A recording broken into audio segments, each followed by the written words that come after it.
자, 오늘은 하박국서 마지막 10번째 말씀을 여러분들이 나누겠습니다. 자, 우리 지난 시간에 살펴보았던 것처럼 17절의 말씀, 하박국이 처해 있는 상황을 잘 묘사하고 있습니다. 비록 무화과 나무가 무성하지 못하며 포도나무에 열매가 없으며 감람나무에 소출이 없으며 밭에 먹을 것이 없으며 우리의 양이 없으며 외양간에 소가 없을지라도, 그야말로 절망적인 상황, 그리고 전쟁의 폐허로 모든 것이 빼앗겨진 참혹한 최악의 상황을 맞이하고 있습니다. 예상했던 것이 없을 때, 기대했던 것이 무너질 때, 또 우리가 가지고 있는 것이 다 빼앗겼을 때의 상황을 묘사하고 있습니다.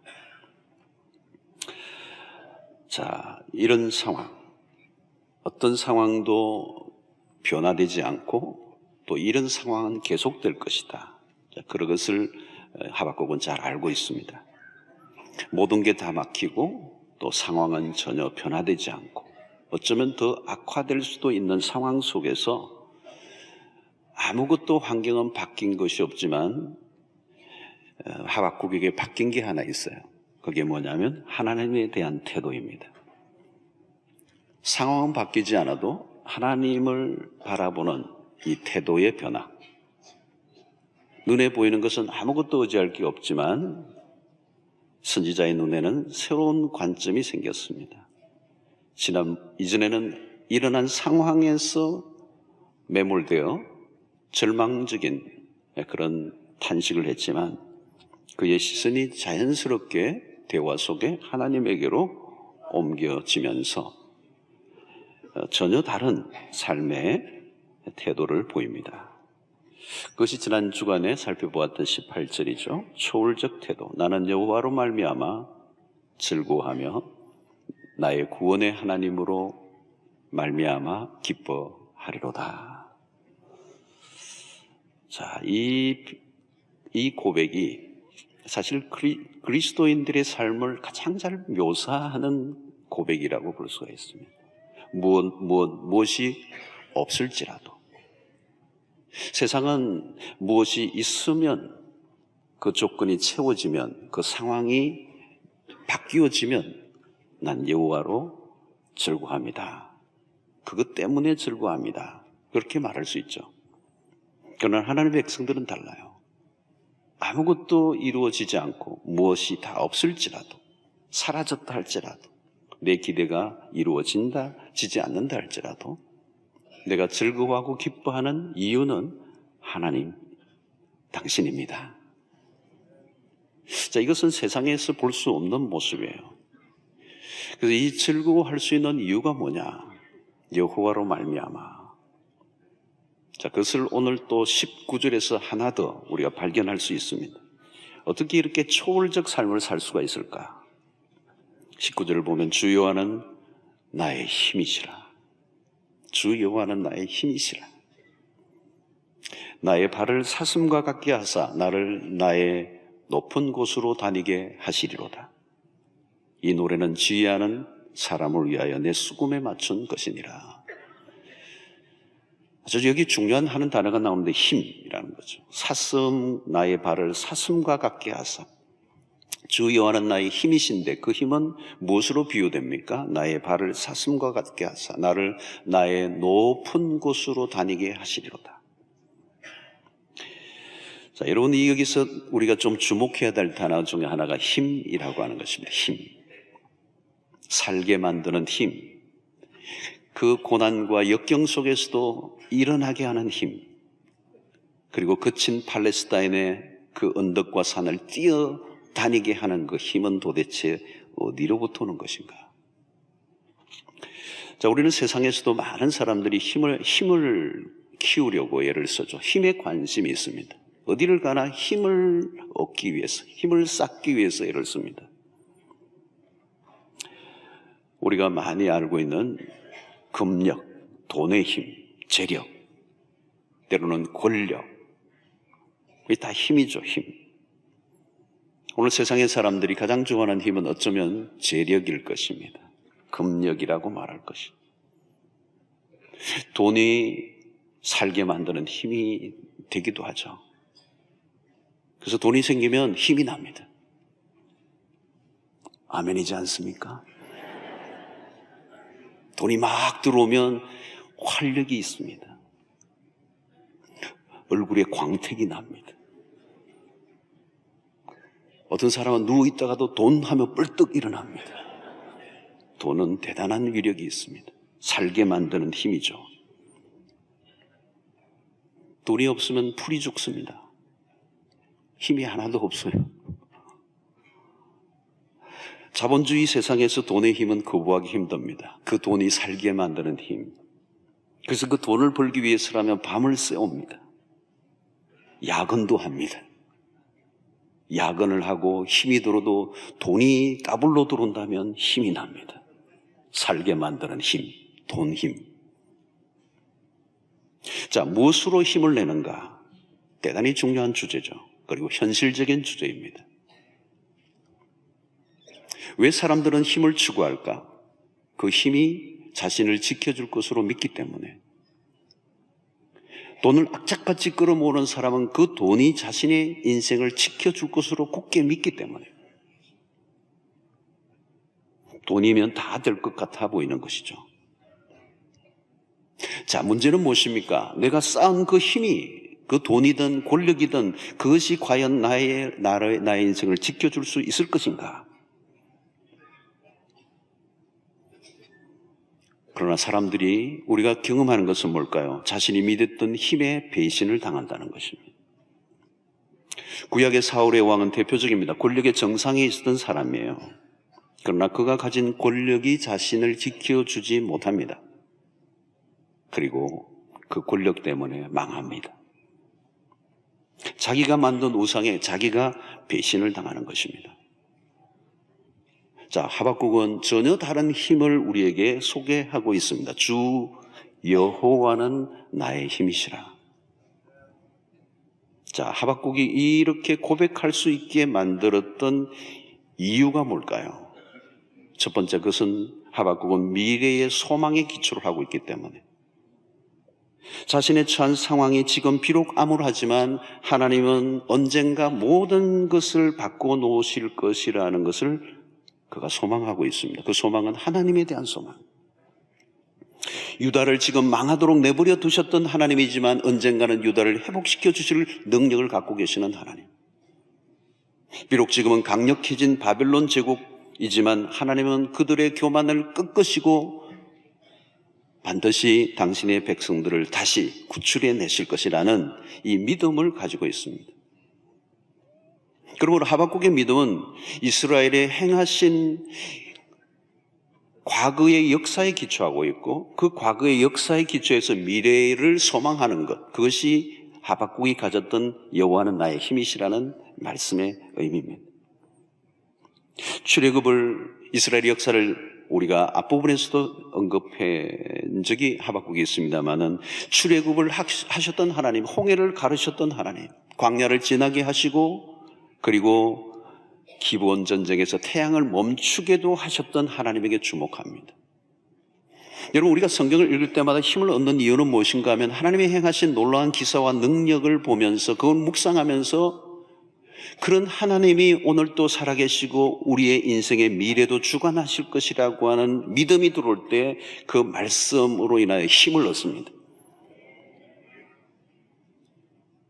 그래서 우리는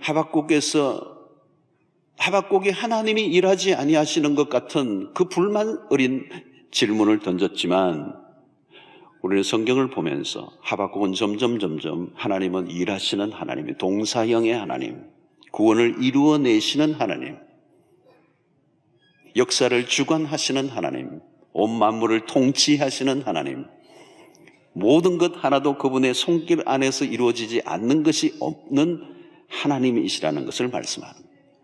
그래서 18절에서 뭐라고 말합니까? 나의 구원의 하나님으로 말미암아 기뻐하리로다. 여기 구원의 하나님이라는 말이 중요해요. 여호와라고 하는 단어가 쓰죠. 18절에 여호와라는 단어는 하나님이 언약을 맺을 때 주로 쓰시는 단어예요. 하나님이라는 이름이지만 하나님이 언약을 맺으시는 하나님. 특별히 언약을 믿으실 때, 말씀하실 때는 굉장히 인격적으로 언약을 맺으시는 하나님. 그냥 언약을 아무에게나 그냥 퍼뜨리시는 하나님이 아니고 개인적이고 아주 인격적으로 다가오셔서 언약을 맺으시는 하나님.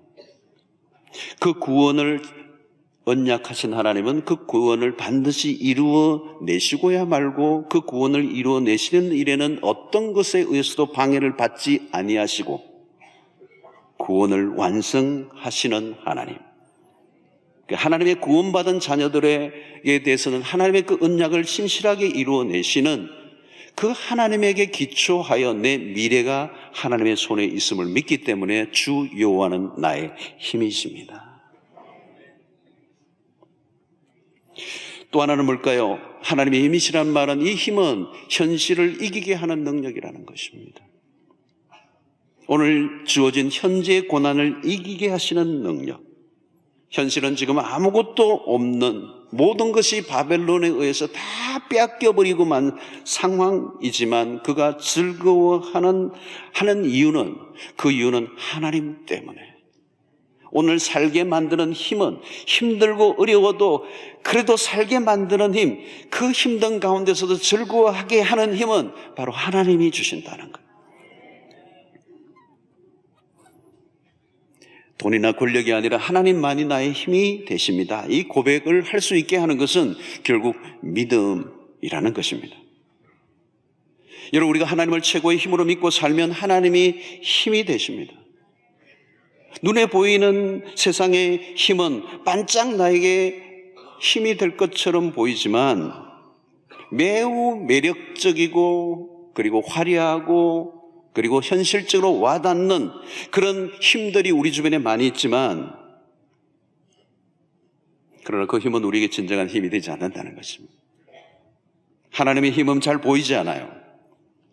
유다가 바벨론에 의해서 넘겨질 때 하나님의 힘은 보이지 않습니다. 어찌 당신의 백성들이 이렇게 망하도록 이방의 민족에게 내버려 두십니까? 하나님 당신의 힘이 보이지 않았어요. 여러분, 우리가 세상에 살다 보면 눈에 보이는 화려한 힘들의 유혹을 받고 하나님의 힘이 보이지 않으니까 우리가 세상에 의지하고 세상을 따라갈 때가 많이 있습니다. 예수님이 십자가의 처형을 당하실 때 보십시오. 하나님의 힘은 보이지 않습니다. 감춰져 있어요. 무기력한 십자가. 로마의 권력만 번쩍입니다. 당시 로마는 팍스 로마나로 알려져 있습니다. 모든 나라들은 로마가 제공하는 평화의 혜택을 입고 있다고 얘기하는 팍스 로마나. 모든 나라는 그 거대한 로마의 힘의 지배를 받고 있었어요.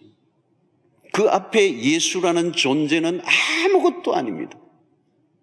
십자가에 들렁 매달려 있는 그 예수에게서 무슨 힘을 느낄 수가 없어요. 유대 종교 지도자들은 얼마나 그 힘이 종교적인 힘이 얼마나 그 당시에 막강했습니까? 이 로마의 힘과 유대의 종교 지도자들의 힘이 야합하여서 예수 그리스도를 십자가에 죄 없으신 그분을 매달아 놓았어. 예수님은 철저히 세상의 힘에 의해서 죽임을 당하셨습니다. 하나님이 힘에 밀리셔서 아들을 살려내지 못하신 걸까요? 무기력하게 십자가에 못 박히셨지만 놀랍게도 그런 방식을 통하여 하나님의 능력을 드러내십니다. 악한 자들의 힘을 꺾으시고 마침내 부활을 통하여 구원의 길을 열어내셨습니다. 세상을 보면 겉으로는 세상의 힘들에 의해서 모든 것이 돌아가는 것처럼 보입니다. 세상의 힘이 대단한 것 같아 보이죠. 그러나 진리의 힘이 셉니다. 하나님이 이기십니다. 여러분, 그것을 믿음의 눈으로 보면 어떤 상황 속에서도 즐거워할 수 있다는 것입니다. 자, 여러분, 주 여호와가 나의 힘이시라는 것은 구체적으로 어떻게 사는 것이죠? 오늘 19절이 잘 묘사하고 있어요. 나의 발을 사슴과 같게 하사 나를 나의 높은 곳으로 다니게 하시리로다. 이 19절, 이 17절부터 19절까지 기가 막힌 노래예요. 기가 막힌 노래. 나의 발을 사슴과 같게 하사 나를 나의 높은 곳으로 다니게 하시로다. 여러분, 이 사슴은 높은 곳을 뛰어다니는 동물이에요. 힘있게 뛰어다니는 거. 어떻게 보면 좀 약하게 보일지 모르지만 그 다리와 발은요 굉장히 바운딩을 잘해요. 그래서 팔레스타인의 굉장히 거친 산들을, 거친 곳들을 그냥 뛰어다니는, 높은 곳을 뛰어나는. 여러분, 여기 나의 높은 곳으로 다니게 하시려다, 이것은 다른 차원의 삶을 말해요. 이 높은 곳을 뛰어다닌다는 말은 승리의 삶을 얘기하는 것입니다. 아래로 결코 미끄러지지 않아요. 아무리 험난한 그 산악지역이라도 이 사슴이 뛰어다니는데 기가 막히게 높은 곳을 다니는, 전혀 다른 형태의 클래스의 인생을 사는 모습을 상징하고 있는 거예요. 높은 곳으로 다니게 하시리로다. 하나님이 주시는 힘, 주 여호와는 나의 힘이시라. 하나님이 주시는 힘으로 살아갈 때 전혀 다른 삶을 살 수 있다는 것을 알려주는 것입니다. 여러분, 하나님 우리에게 전혀 다른 삶을 살아갈 수 있는 힘을 공급해 주시는 거예요. 어려운 상황 속에서도 그 어려운 상황에 매몰되지 않고 다른 삶을 살게 만드는 능력, 이것을 바울은 빌립보서 4장 12절에 이렇게 표현합니다. 나는 비천에 처할 줄도 알고 풍부에 처할 줄도 알아. 모든 일 곧 배부름과 배고픔과 풍부와 궁핍에도 처할 줄 아는 일체의 비결을 배운노라. 내가 어떤 상황에 있든지 내가 거기에 구애받지 않고 거기에 구속되지 않고 그것을 넘어선 삶을 살 수 있었노라. 여러분, 우리가 육안으로만 보면 이 세상은 정말 척박하죠. 그러나 하나님은 영안을 열어 주셔서 전혀 다른 방으로 인도해 주신다. 나로 높은 곳을 다니게 하시려다. 우리가 앞서서도 없었던 상황들이잖아요. 무엇이 없고 그런 상황. 그러나 그 상황이 전혀 문제될 것이 없다는 거예요. 왜? 나는 이미 다른 세계로 하나님이 옮겨주셨기 때문에. 아무도 볼 수 없는 세계, 세상 사람들이 알 수 없는 세계, 그 높은 곳으로 다니게 하시리로다. 세상 사람들은 전혀 본 적도 없고 알 수도 없는 세계가 하나님의 백성들에게 있다는 거예요.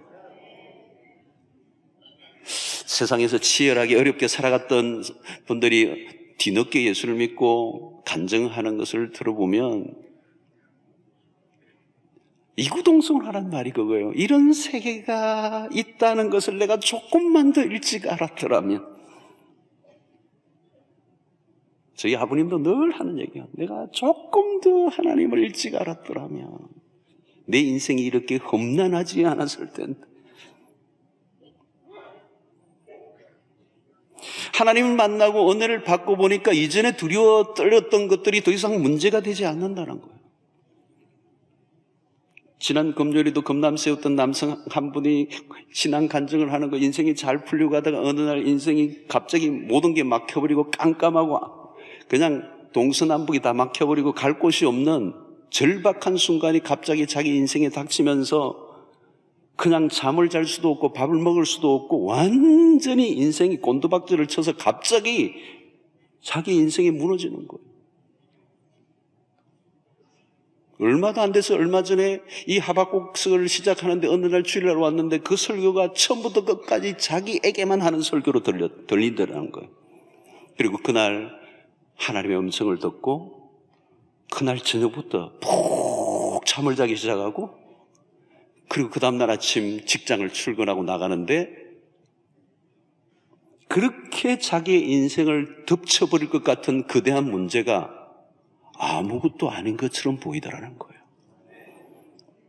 할렐루야 아니에요, 여러분?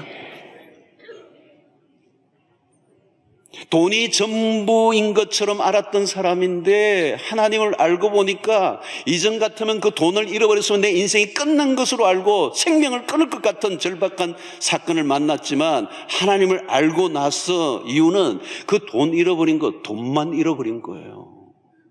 아무것도 아니에요. 하나님을 잃어버리지 않으면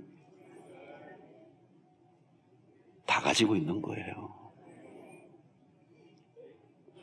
여러분, 성경을 보면 우리에게 일관성 있게 성경이 우리에게 제시하는 말씀 중에 하나는 우리는 우리의 실력, 우리가 하나님의 백성이 된 이후에는 우리의 실력으로 사는 게 아니고 하나님의 실력으로 살아요. 하나님의 능력, 주 여호와는 나의 힘이시라.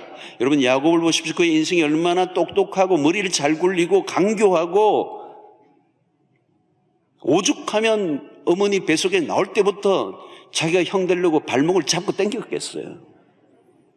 그 집착하고 끊임없이 자기 인생을 만들어가려고 애를 썼던 야곱, 형의 장자권을 탐내고 그리고 그의 인생을 정말 축복을 받아내려고 했던, 강탈하려고 했던 그 인생. 근데 안 되잖아요, 여러분.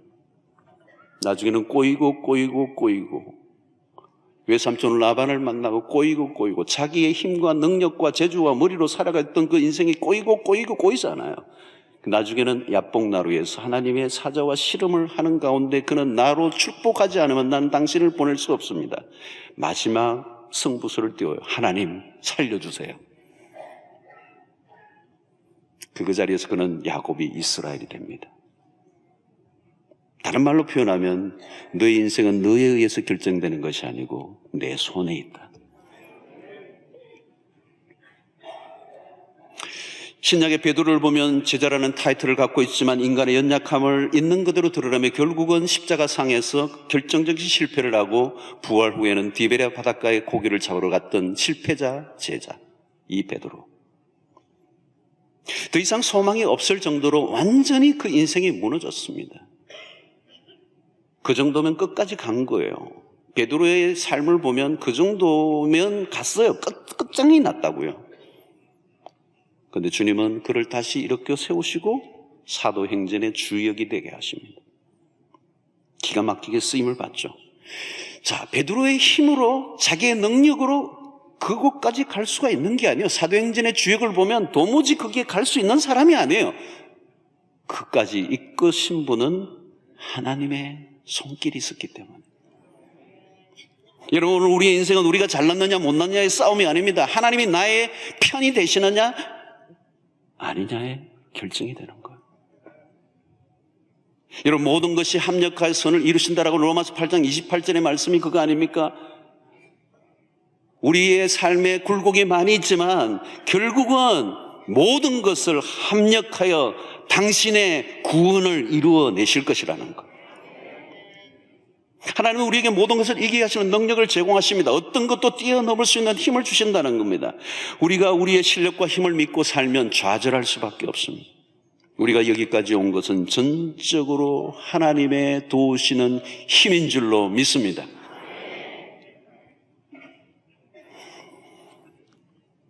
여러분, 우리 가운데 일하시는 하나님의 그 손길을 보지 못하면 세상이 두려워집니다. 조금만 어려움이 생겨도 그 문제 때문에 그냥 인생이 깜짝난 것처럼 그렇게 착각을 합니다. 하박국은 앞부분에서는 하나님의 일하심이 믿음직스럽지 못했습니다. 하나님 왜 이렇게 소극적으로 일하십니까? 왜 이렇게 내버려 두십니까? 왜 당신은 가만히 있습니까? 근데 그가 잘못 알고 있었던 거예요. 하나님은 자신이 알고 있었던 그런 하나님이 아니에요. 훨씬 더 적극적으로 역사의 한가운데 개입하셔서 너무도 성실하게 당신의 역사를 이루어 가시고 당신의 약속을 지키시고 성실을 다하시는 하나님, 하박국이 생각한 것과 상상을 훨씬 더 넘어서서 일하시는 하나님, 그 하나님이 나의 힘이 되십니다. 여러분, 주 여호와로 나의 힘으로 살아갈 때 우리가 어떤 삶을 살게 될까요? 오늘 이 18절에서도 우리가 자주 보는 것이 뭡니까? 주 여호와로 말미암아 즐거워하리로다. 그리고 구원의 하나님으로 말미암아 기뻐하리로다 그랬어요. 여러분, 우리가 놓치지 말아야 할 것은 하나님이 나의 힘이십니다라고 하는 삶은 어떤 형태일까요? 바로 즐거움과 기쁨이 넘치는 거라는 거죠. 여러분, 신자의 삶은 기쁨의 삶입니다. 기쁨의 삶. 하나님이 나의 힘이 되어 살아가는 삶은 천국일 수밖에 없습니다. 천국이 어떤 곳입니까? 기쁨의 나라라는 거예요. 기쁨의 나라. 마태복음 25장의 달란트 비유를 보면 종말론적인 비유입니다. 주인이 자기의 달란트를 맡기고 어디로 떠났다가 다시 돌아와서 결산을 하죠. 5달란트, 2달란트 받던 사람이 그대로 배를 남기고 주인에게 내어놓았을 때 주인의 평가가 이거예요. 마태복음 25장 21절에 그 주인이 이르되 잘하였도다. 착하고 충성된 종아, 내가 적은 일에 충성하였음에 내가 많은 것을 내게 맡기리니 그 다음에 내 주인의 즐거움에 참여할지어다. 자, 많은 사람들은 그 칭찬과 함께 많은 것을 내게 맡기리니 5달란트를 또 맡긴 것처럼 그것이 굉장히 중요한 것으로 여기지만 이 뒷부분 내 주인의 즐거움에 참여할지어다. 이게 축복이에요. 우리가 먼 훗날 우리 주님 앞에 나아갈 때, 우리의 인생을 결산할 때 우리 주님이 우리를 향하여 이 말씀을 하실 거예요. 나의 기쁨에 참여할지어다. 누가복음 15장의 탕자의 귀향에서 어떤 일이 일어납니까? 아버지가 연 잔치예요. 그 둘째 아들이 돌아왔을 때 누가복음 15장 32절에 내 동생은 죽었다가 살아났으며 내가 잃었다가 얻었기로 우리가 즐거워하고 기뻐하는 것이 마땅하다 하니라. 구원이 있는 곳에 무엇이 있다고요? 즐거움과 기쁨이 있는 것입니다. 요한복음 2장에 가나의 혼인잔치집의 이야기가 있습니다. 물이 포도되는 기적의 사건, 너무나 유명한 예수님의 첫 번째 이적입니다. 잔치집에 포도주가 떨어진 상황은 그 당시 유대 종교를 상징하는 것입니다. 돌 항아리, 입구에 놓여있는 결례를 따라 손을 씻는 돌 항아리 자체가 유대교를 상징하는 것입니다. 결례를 지키는 정결의 역시법을 따라 그들이 지켜내는 그 행위. 그러나 그 안에 뭐가 없어요? 생명이 없고 기쁨이 없었어요. 우리는 바리새인들의 경직된 계율을 지키지만 매우 경직된 엄숙한 그러나 기쁨이 하나도 없는 생명력 없는 종교인을 봅니다. 이 잔치집에 포도주가 떨어졌다는 말은 이 포도주는 기쁨을 상징하는 것입니다. 유대 종교에 기쁨이 없는 거예요. 기쁨이 없다면 생명이 없는 것입니다. 생명 있음의 가장 뚜렷한 특징은 기쁨이 있어야 되는 거예요. 하나님의 나라에는 기쁨의 나라예요. 여러분 창세기부터 요한계시록까지 기쁨과 즐거움에 대한 단어를 한번 찾아보세요. 무수히 많아요. 하나님은 기쁨의 하나님이요. 시편 42편을 보면 그분은 이전 역분에만 극락의 하나님, 다시 말하면 큰 기쁨의 하나님. 오늘 그 잔치집에 물이 포도주 되게 하는 이 사건은 기쁨이 상실되어 이미 유효기간이 끝난 유대 종교로는 더 이상 쓸모가 없고 예수 그리스도가 오심으로 인하여 다시 이 우울하고 절망과 탄식 속에 살아가는 백성들에게 구원의 즐거움을 허락하신 이야기를, 바로 그것이 그리스도가 오심으로 가능했다는 것을 알려주고 있는 것입니다. 그래서 기쁨이 상실되어 버렸던 이 잔치집에 포도주가 끓여짐으로 이 잔치집이 파장이 될 수밖에 없었던 상황 속에 예수 그리스도가 기쁨을 회복시켜 주시는 것이죠. 사랑하는 성도 여러분, 오늘 우리의 삶에 힘든 일들이 많아요. 세상이 우울해요. 우리의 감정에만 맡기면 우울증에 안 걸리기가 어려운 시대를 살고 있어요. 염려와 근심이 우리를 짓누르고 살아가는 세상 속에 우리가 있습니다. 얼마나 여러분 우리 사회가 어둡습니까? 슬픔의 감정이 파도가 밀려오면 한순간에 우리의 모든 것들이 다 사라져버리는 이 우울한 세상에서 우리가 이 어둡고 우울함을 무엇으로 걷어낼 수가 있을까? 상담실을 두드리면 될까요? 우리를 짓누르는 이 현실적인 압박. 여러분, 우리를 짓누르는 이 우울과 이 슬픔과 이 염려와 근심을 압도하는 이 슬픔을 뒤엎고도 남을 강력한 즐거움과 기쁨이 없으면 우리 이 세상 속에서 우울증에 시달릴 수밖에 없어요. 오늘 여러분 세상의 사람들을 자세히 관찰해 보시기 바랍니다. 자세히 보세요. 저는 가끔 이런 어디 길거리에서 사람들의 모습을 봐요. 어두워요, 여러분. 막 웃는데도 어두워요. 진정한 기쁨이 없어요. 대부분은 왜 그래요? 우리는 우리의 삶의 환경에 지배를 받기 때문에. 여러분, 기쁨은 뭘까요? 환경을 이겨낸 사람의 것을 말하는 거예요, 지금의 기쁨.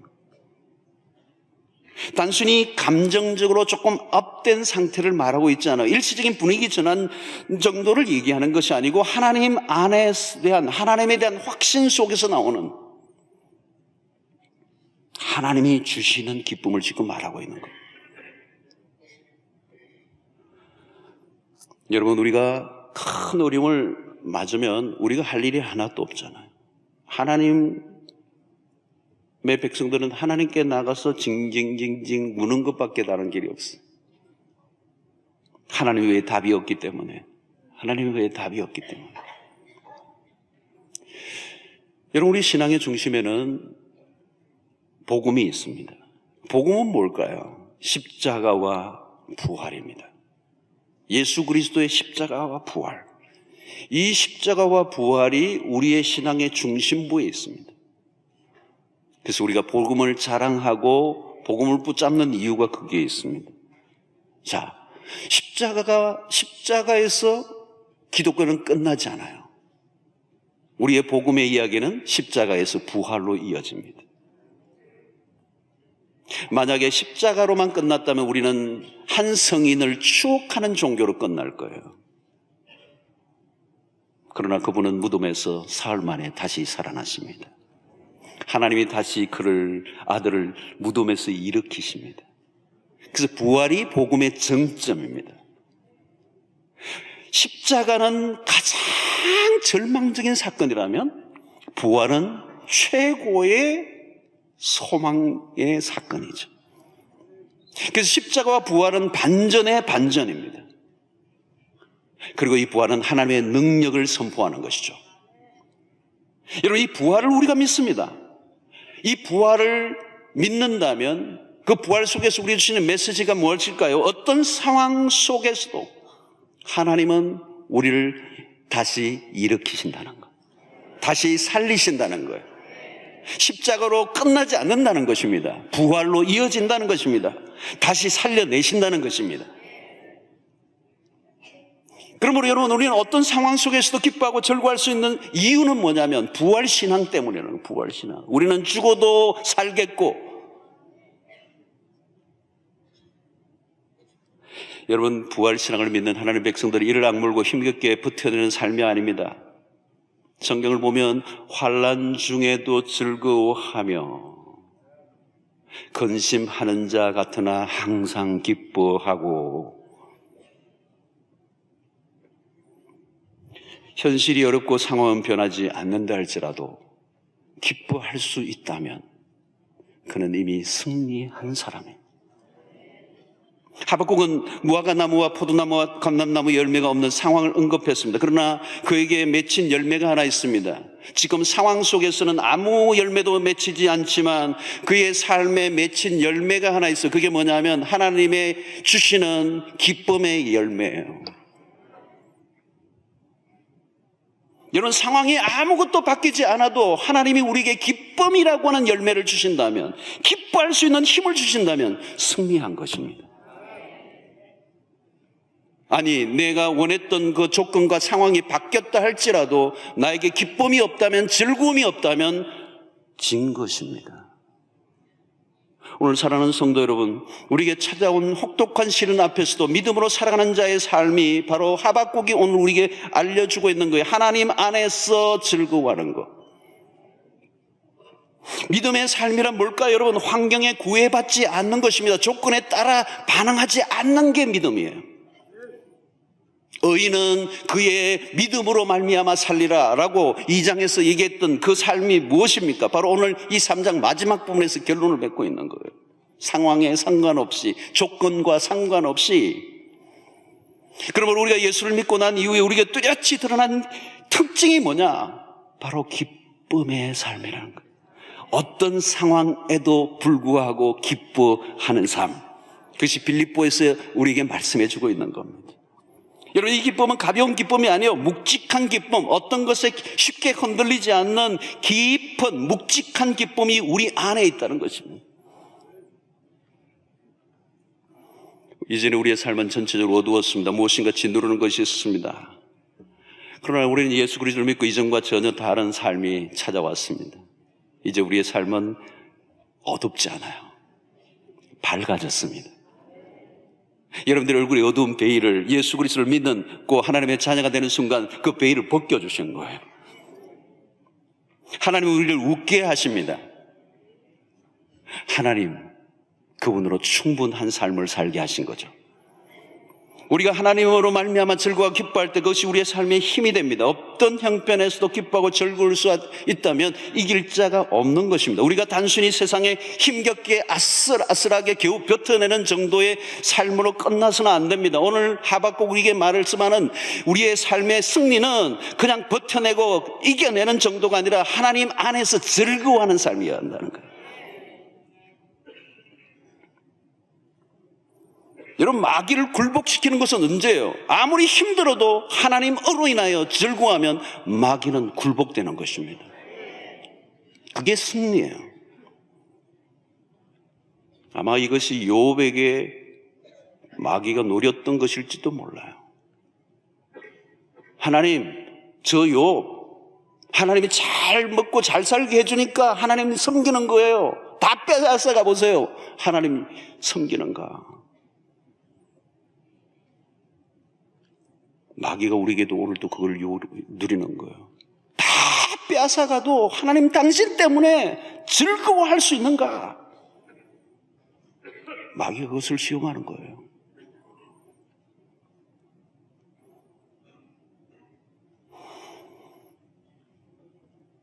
여러분, 우리가 세상 속에 사람들에게 충격을 줄 수 있는 삶은 딴 게 아닙니다.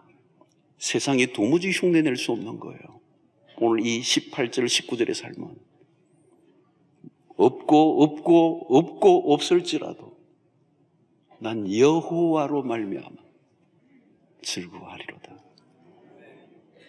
이 삶을, 이게 믿음의 삶이고 이 삶을 살아야 세상을 이기고 세상 사람들이 충격을 받는 거예요.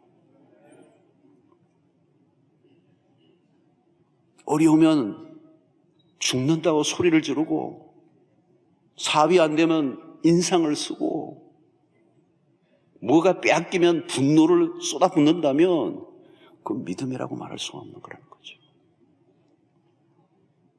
우리는 세상이 결코 흉내낼 수 없는 삶을 살아야 돼요.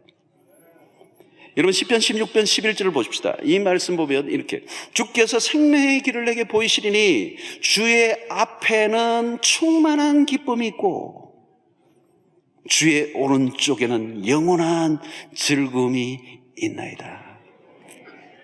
너무 멋있는 얘기. 주의 앞에 뭐가 있다고요? 충만한 기쁨이 있다는 거예요.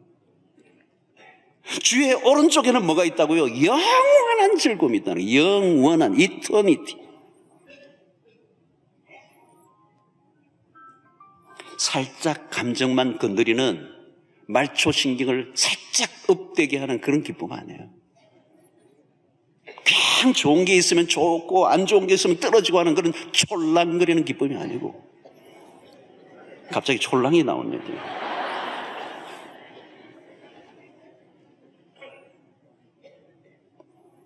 여러분, 그리스도인의 삶의 특징은 기쁨이에요. 기쁨.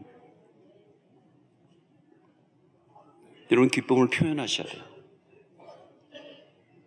자세히 보면요, 정말 제대로 신앙생활을 잘한 사람들의 얼굴이요 달라요. 저는 그 비밀을 알아요. 옆 사람 보지 마세요 지금.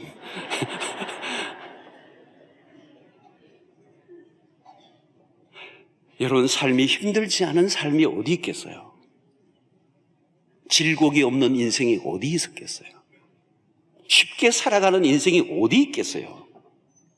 다 남 모르는 아픔과 고뇌와 절망들을, 실패를 경험하고 지나왔어요. 다.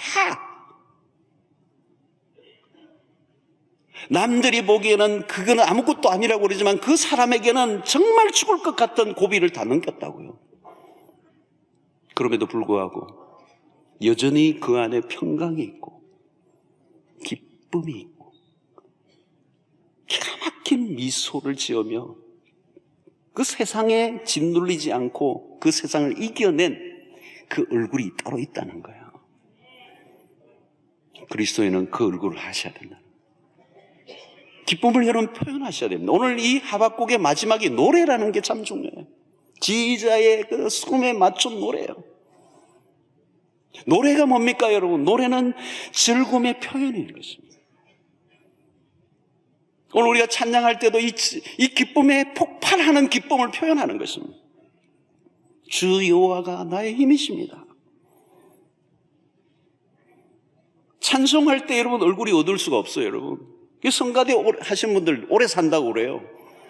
열심히 하시길 바랍니다. 우리 아침에 레이 찬양대요. 계속 새벽마다 안 빠지고 하시는 레이 찬양 하시는데 우리가 다 장수하실 것 같아요. 보니까 연세 드신 분들이 꽤 많은데 하여튼 120세까지 가실 것 같아요. 자, 오늘 여러분 보십시오. 주 여호와는 나의 힘이시라. 이 고백입니다. 이게 오늘 여러분들 집에 가서 여러분 계속 선포하시기 바랍니다. 주 여호와는 나의 힘이시라. 믿음으로 고백하셔야 됩니다. 이것은 믿음의 고백이에요. 여러분 하나님이 결국은 이기신다는 거죠. 그분은 영원히 이기시는 분이십니다. 믿음이란 뭘까요? 하나님이 내 편에 서서 계속 일하시고 계신다는 거예요.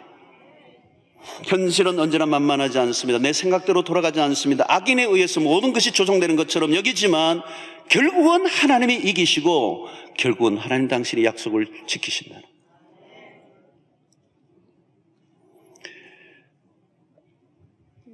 오늘 여러분 세상 사람들을 보면 사실 답이 없죠.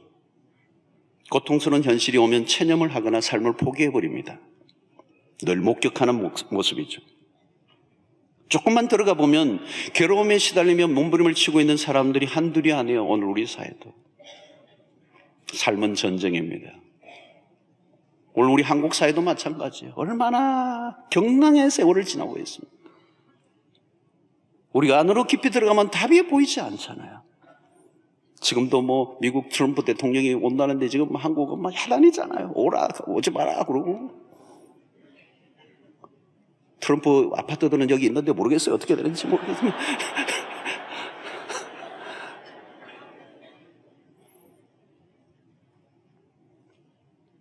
우리가 중국과의 관계나 미국과의 관계나 일본과의 관계나 어디에 눈치를 보고 지금 어떻게 하는 게 가장 좋은 답인지 알 길이 없는 거예요, 사실.